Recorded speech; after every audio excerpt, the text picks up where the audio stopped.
ሰላም ጤና ይስጥልን አድማጭ ተመልካቾቻችን፣ ዕለታዊ መረጃዎችን ይዤ መጥቻለሁ። መረጃና ዘገባዎችን እየተከታተላችሁ አብራችሁ እንድትቆዩ ነው በአክብሮት የምጋብዛችሁ። በዚህ ሰዓት እንግዲህ የተለያዩ መረጃዎችን ይዣለሁ። ሰሞኑን መነጋገሪያ ከሆኑት የግንባር መረጃዎች መካከል ሁለቱ የፋኖ ድርጅቶች በጋራ እያደረጓቸው ያሉ ወታደራዊ ዘመቻዎች ይገኙበታል። ይህም በቅርቡ እንግዲህ የፋኖ አንድነት ይፋ ይደረጋል ተብሎ እየተጠበቀ ነው የሚገኘው። ከዚህ አንጻር እንግዲህ በአመዛኙ የአማራ ፋኖ ህዝባዊ ድርጅትና የአማራ ፋኖ ብሔራዊ ኃይል ሁለቱም የፋኖ ድርጅቶች ወደ ስምምነት እየደረሱ መሆኑን የሚያሳዩ መረጃዎች ናቸው እየወጡ ያሉት። ይህም እንግዲህ በቅርቡ አንድነቱ ወደ ይፋ ይደረጋል። ከዛ በፊትም መሬት ላይ እንደዚሁ የጋራ ዘመቻዎች እየተደረጉ ነው የሚገኙት። በዚህ በኩል በወሎና ሸዋ ቀጠናዎች በኩል የተደረጉ ዘመቻዎችን በተመለከተ ከያስኳቸው መረጃዎች መካከል ይገኝበታል። ይህ ውጊያ በድሮን በሮኬት ጭምር መንግስት አስቦ ያደረገው ዘመቻ ቢሆንም የፋኖ የተለያዩ ሻለቃዎች፣ ክፍለ ጦሮች እና ብርጌዶች እንደዚሁ ያጸፋ ምላሽ ሰጥተዋል። ይህንን በተመለከተ ዝርዝር መረጃ ላይ በሌሎች አካባቢ ያሉ እንደዚሁ አሁናዊ መረጃዎችንም በቅደም ተከተል ወደ እናንተ አደርሳለሁ። እየተከታተላችሁ አብራችሁ እንድትቆዩ ነው በአክብሮት የምጋብዛችሁ።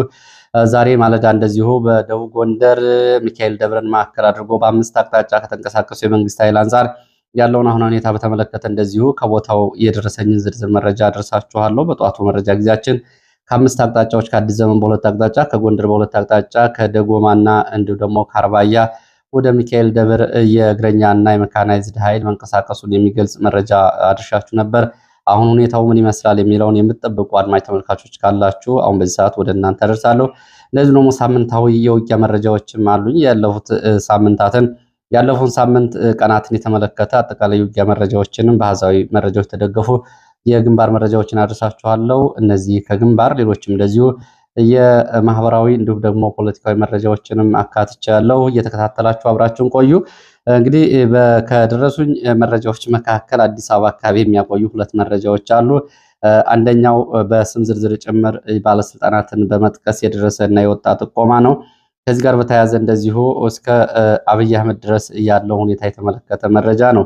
ይህ መረጃ ምንድነው? በመንግስትና በህዝብ ሀብት ቅንጡ አልባሳትን የሚገዙ የብልጽግና ባለስልጣናት መኖሪያ ቤቶችን በዱባይ በአውሮፓና በአሜሪካ የሚገዙ የብልጽግና ባለስልጣናትን ጉዳይ በተመለከተ ነው።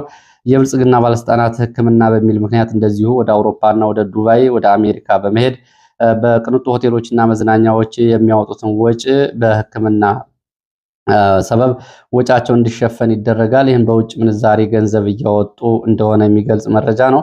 በቅርቡ እንግዲህ በዚህ በኩል ወደ ጀርመን የሄዱትንና በጀርመን ሕክምና ክትትል እያደረጉ የሚገኙትን ከንቲባዋን ጨምሮ በርካታ ባለስልጣናት በሕክምና በሚል በርካታ የውጭ ምንዛሬ በውጭ ሀገራት እያሸሹ ነው የሚል መረጃ ነው ያለው። በልጆቻቸው በቅርብ ቤተሰቦቻቸው ስም ዱባይ፣ አሜሪካና አውሮፓ ቅንጡ መኖሪያ ቤቶችን ገዝተዋል። ጣሊያን ከሚገኙ የታወቁ የሱፍ ልብስ አቅራቢ ዲዛይነሮች ጋር እንደዚሁ ውል በመውሰድ በአመት እስከ $500,000 ድረስ ወይም ደግሞ ከ80 እስከ 90 ሚሊዮን የኢትዮጵያ ብር የሚገመት አልባሳትንም የሚያወጡ አሉ ተብሏል። ሰው ሰራሽ እንደዚሁ ሕክምናዎችን በማድረግ ውበትን ለመመለስ ጭምር በሚል ከፍተኛ ገንዘብ ይወጣል።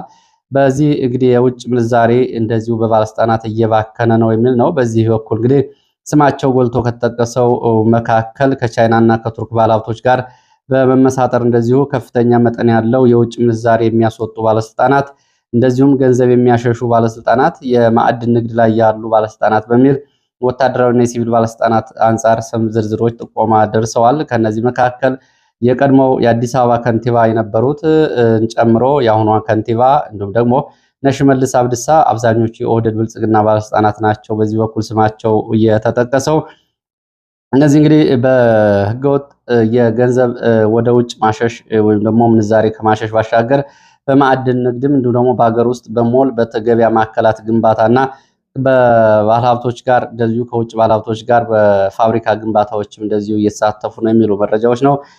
የገበያ ማዕከላትን፣ ህንፃ፣ ሞል ግንባታዎችን ሽመልስ አብዲሳ እስከ ቢራ ፋብሪካዎች ድረስ የደረሱ እንደዚሁ የአጋርነት ወይ ደግሞ የሽርክና ገንዘቦች ላይ ቢዝነሶች ላይ ተሰማርተዋል የሚል ጥቆማ ነው ያለው። ይህን በተመለከተ እንግዲህ ሌሎችም በስም ዝርዝር አብረው ባለሀብቶችም ጥቆማ አድርሰዋል። ከህወሓት የጦር ጀነራሎች ደግሞ በወርቅ ንግድ ዱባይ ህንፃና ሪዞርት ከከፈቱ እንዲሁም ደግሞ 4 የሚሆኑ ደግሞ በቅርቡ ካናዳ እንደዚሁ የፋብሪካና እንደዚሁ የገበያ ማዕከላትን ግዥ ለመፈጸም የሚንቀሳቀሱ አሉ የሚል መረጃ ወጥቷል።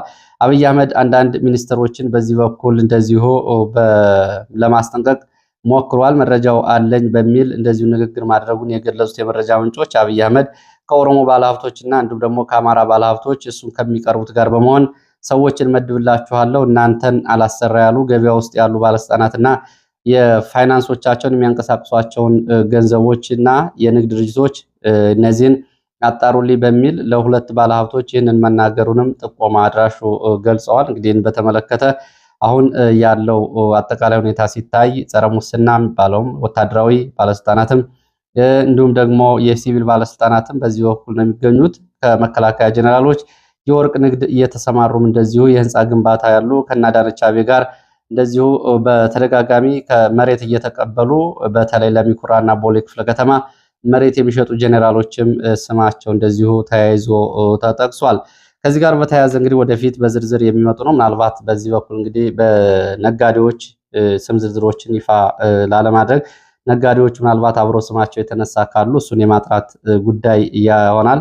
ከአማራ ባለሀብቶችም ከኦሮሞ ባለሀብቶችም ከነዚህ ጀኔራሎች ጋር እንዲሁም ደግሞ የብልጽግና ባለስልጣናት ጋር አብሮ ስማቸው እየተነሳ አለ። እሱ እንግዲህ ወደፊት በዝርዝር መረጃዎች የምመለስበት ይሆናል። ተጨማሪ ጥቆማ አድራሾችም ተጨማሪ መረጃዎችን ካደረሱ እሱ ይፋ የሚደረግ ይሆናል።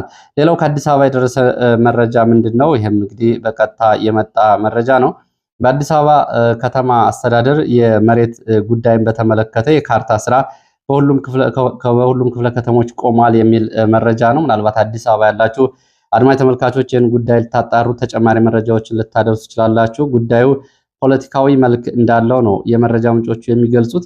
የካርታ ስራን በተመለከተ ከሁሉም ክፍለ ከተሞች አዲስ አበባ ከተማ መሬት ልማት ማኔጅመንት ቢሮ ጠቅልለው ከወሰዱት በኋላ ከባለፈው ዓመት ጥር ወር ጀምሮ የ1998 የ1997 የ2000 ዓመተ ምህረት የአየር ካርታ ያላቸው እንዲሁም ሌሎች የካርታ አገልግሎት ፈላጊዎች በሙሉ አቁመው አርሶ አደር በሚል ሰበብ ለኦሮሞ ተወላጆች ብቻ ነው ላለፉት 11 ወራት እየተሰራ ያለው የመሬት ካርታ እየተሰጠ ያለው። ይሄ ፕሮጀክት የሚመራው በቀጥታ በከንቲባ ትዕዛዝ ሲሆን ሁሉም ባለሙያዎች ምሳና ራት በከንቲባ ጽሕፈት ቤት በጀት ተይዞላቸው ሆቴልና ኮንትራት ተይዞላቸው እስከ ምሽቱ 3 እና 4 ሰዓት ድረስ የሚሰሩት የኦሮሞ አርሶ አደሮች በሚል የከተማውን ሕዝብና ዲሞግራፊ ለመለወጥ የተያዘውን ፕሮጀክት ነው።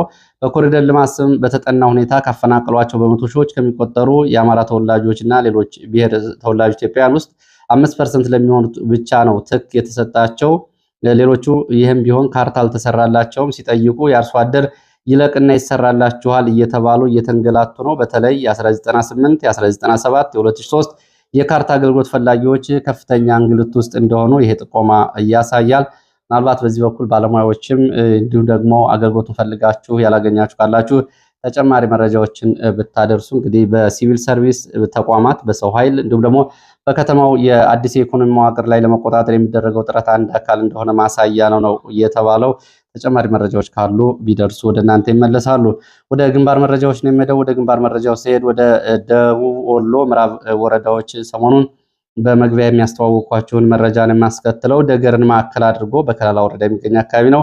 ደገርን ማዕከል አድርጎ ኦፕሬሽን ዘመቻ የከፈተው የመንግስት ኃይል ወታደራዊ ኪሳራ አስተናግዷል ተብሏል።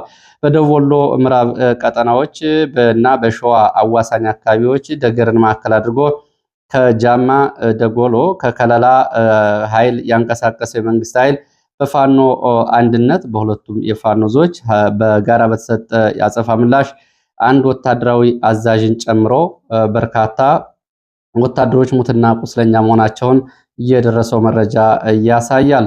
በዚህ በኩል እንግዲህ ቁሳዊና ወታደራዊ ኪሳራን በተመለከተም እንደዚሁ አንድ ድሽቃና ሌሎች የቡድን መሳሪያዎችም እንደዚሁ በአጸፋ ምላሽ ከጥቅም ውጭ ተደርገዋል። ከተማዋንም ፋኖ ስለመቆጣጠሩ ነው መረጃው የሚያሳየው። በቀጠናው የአፋድ እና የአፋብሃ የፋኖ ኃይሎች በጋራ ባደረጉት ዘመቻ ነው ጉዳት የደረሰው። ሰብአዊ ጥቃቱን በተመለከተ እንግዲህ ቁሳዊ ጥቃቱን ሰብአዊ ጥቃቱን በተመለከተ ቀደም ብሎ የድሮን ስምሪትም ጭምር ተሰጥቶበት የአየር ወለድና የእግረኛ ሰራዊት በሶስት አቅጣጫ ወደ ደገር ያንቀሳቀሰው የመንግስት ኃይል ከፋኖ ብርቱ ያጸፋ ምላሽ ተሰጥቶታል።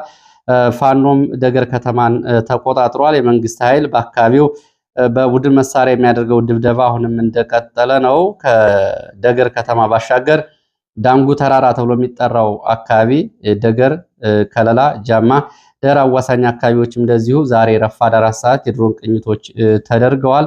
ረፋድ 4 ሰዓት የድሮን ቅኝት ቢደረግም እስካሁን ግን የተፈጸመ የድሮን ጥቃት የለም የሚሉት የመረጃ ምንጮች በዙ 23 በሞርተር በዲሽቃ በቢኤም እና በሌሎች የቡድን መሳሪያዎች ደግሞ ደጉ ጫካና ተራራ ተከታታይ ድብደባ እየተደረገበት ነው። ቃጠሎም ተነስቷል። ለሁለት ቀናት የቡድን መሳሪያ ድብደባው በዚህ አካባቢ ቀጥሏል። ዛሬ ግን ከሰዓት በኋላ ውጊያው ቆሟል ተብሏል። አሁን የመንግስት ኃይል ከደገር ከተማ ወጥቷል። ዳንጉ ተራራና ዙሪያው ሰፍሮ ነው የሚገኘው። ይሄ ዘመቻ እንግዲህ ለየት የሚያደርገው በሁለቱም የፋኖ ኃይሎች በጋራ የተደረገ ዘመቻ ሲሆን መንግስትም የተለየ ትኩረት በመስጠት ይህንን ግምት ውስጥ በማስገባት ነው ድሮን፣ ሮኬትና ዙ 23 ጭምር በአካባቢው ተደጋጋሚ ስምሪትና ዘመቻ እያደረገው ዛሬ ከሰዓት በኋላ ውጊያው ቆሟል። በፋኖ በኩልም ሆነ በመንግስት ኃይሎች ላይ የደረሰው ዝርዝር ጉዳት ግን በውል አልታወቀም። አንድ ድሽቃና አንድ ሻለቃ መሪ ጉዳት ደርሶባቸዋል ከሚለው ጥቅል መረጃ ውጭ ሌላው ወደ ደቡብ ጎንደር የሚወስደን መረጃ ነው። በደቡብ ጎንደር ሊቦ ከምከም ከአምስት አቅጣጫ የተንቀሳቀሰ የመንግስት ኃይል ወደ ሚካኤል ደብር ገብቷል ተብሏል። ከሰዓት በኋላ የዳግማዊ ቴዎድሮስ ኮር ከፍተኛ የፋኖ መሪ ለኢትዮ ፎከስ እንደገለጸው የከተማዋን ህዝብ አደጋ ላይ ላለመጣልና የከተማ ውስጥ ውጊያ ላለማድረግ በሚል እንዲሁም ደግሞ የደረሰ የአርሶ አደር አዝመራ ከቃጠሎ ለመታደግ በሚል ከአካባቢው ህዝብ ጋር በመነጋገር ፋኖ ለጊዜው ከተማውን ለቆ ወጥቷል።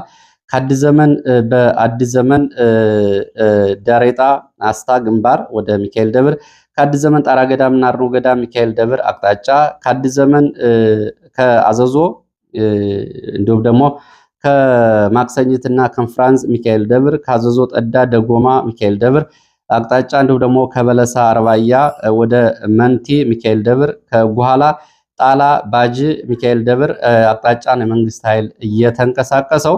በዚህ እንግዲህ በርካታ የእግረኛና መካናይዝድ ኃይል ያንቀሳቀሱ የመንግስት ኃይል ያለው ውጊያ ሚካኤል ደብር ገብቷል። የፋኖ መሪው እንግዲህ ለህዝቡ ደህንነት ሲባል ከተማውን ለቀን ወጥተናል ነው እያለው። በየትኛውም ሰዓት ግን ከተማውን ለመቆጣጠር የሚያግደን ነገር የለም ሲልም ጨምሮ ገልጿል።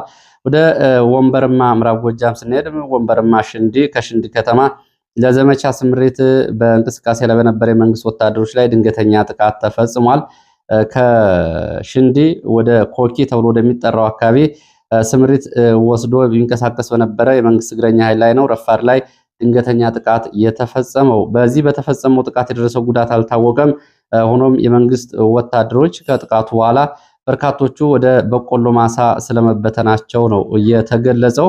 ይሄ እንግዲህ ሰሞኑን በአጠቃላይ በአማራ ክልል ያለውን ዘመቻም በተመለከተ በአማራ ክልል ሰሞኑን በተለያዩ አካባቢዎች በአንድ ሳምንት ብቻ 47 ጊዜ የደፈጣ ጥቃቶች መፈጸማቸውን ሳምንታዊ አሃዛዊ መረጃዎች ያሳያሉ። ከ32 በላይ የደፈጣ ጥቃቶች በወታደራዊ ተሽከርካሪዎች ላይ የተፈጸሙ ሲሆን ሌሎቹ ደግሞ በእግረኛ ሰራዊት ላይ የተፈጸሙ መሆናቸውን መረጃው ያሳያል።